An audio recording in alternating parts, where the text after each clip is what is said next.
প্রকৃতির কোলেই শিশু গাউজ হজরত বিকাশ লাভ করিলেন। 3 দিন গত হইয়া গেল।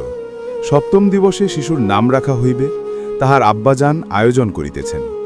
রাত্রিকালে তিনি এক স্বপ্ন দেখিলেন।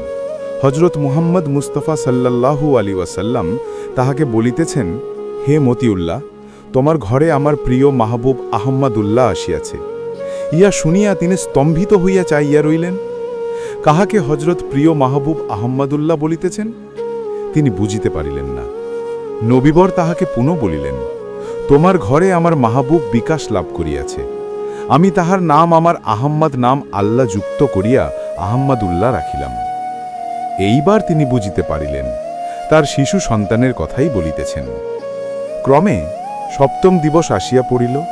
তাহার নাম রাখার আয়োজন করা হইল। সুন্নতি প্রথায় তাহার আকিকা করা হইল। আত্মীয় স্বজন জমায়েত হইয়াছেন, সকলেই নাম প্রস্তাব করিতে লাগিলেন। অবশেষে তাহার পিতাকে নাম প্রস্তাব করিতে বলা হইল।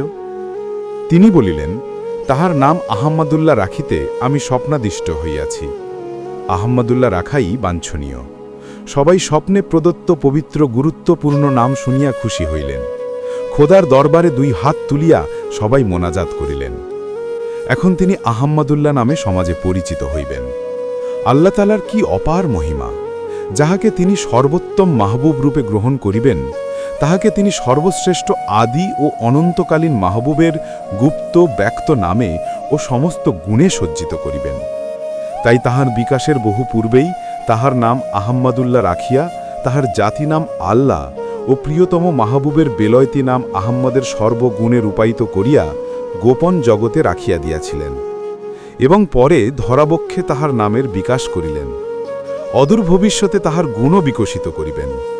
তাহার ইচ্ছা প্রকৃতির এমনই বিধান, তাহার খোশনদী বিকাশের এমনই অবস্থান। এই ধারা কি সহজে কেহ বুঝিতে পারে? এই পবিত্র নামের রহস্য কি যে কত প্রশস্ত, কত গভীর! ইহার গুরুত্ব যে কত অসীম! ক্ষুদ্রজ্ঞানী মানবের সাধ্যই বাকি তাহার ইচ্ছা রহস্য বুঝার।